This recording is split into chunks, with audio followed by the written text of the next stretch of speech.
here's something that might surprise you. Studies show that 85% of truly confident people actually spend more time listening than talking. But our culture seems to celebrate the loudest voices in the room. Well, that's fascinating because it completely flips the common perception of confidence. How did you first start exploring this connection between quiet confidence and real success?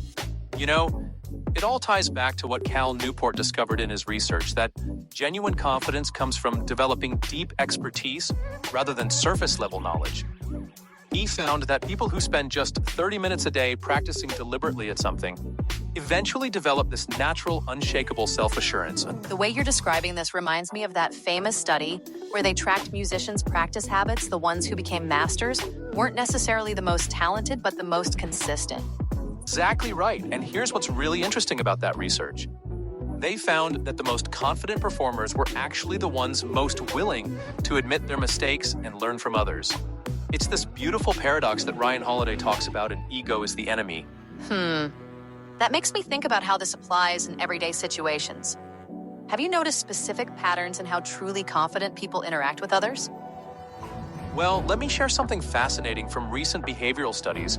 Confident people tend to give 40% more positive feedback to others compared to their less confident counterparts. They're literally acting as confidence catalysts in their environments. That's exactly what Simon Sinek found in his leadership research, how authentic confidence creates this ripple effect of psychological safety in groups. And you know what's really powerful about this approach?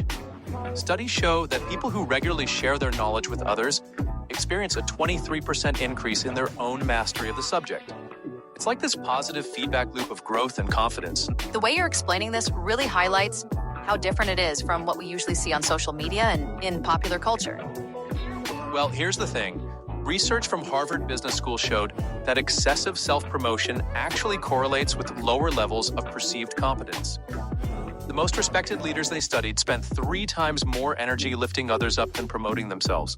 So it sounds like there's this clear distinction between authentic confidence and what we might call performative confidence. Precisely, and let me share something really interesting from the neuroscience perspective.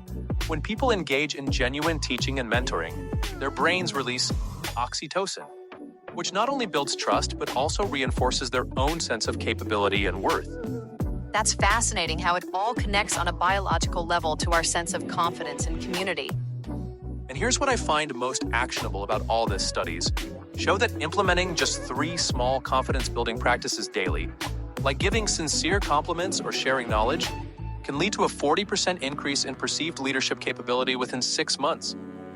The way you're laying this out really emphasizes how accessible these changes are for anyone willing to practice them consistently.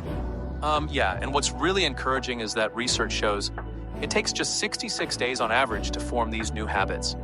So we're not talking about years of work to see real transformation in how we show up and impact others. That really puts it into perspective. These are achievable changes that compound over time. Let me leave us with this final thought.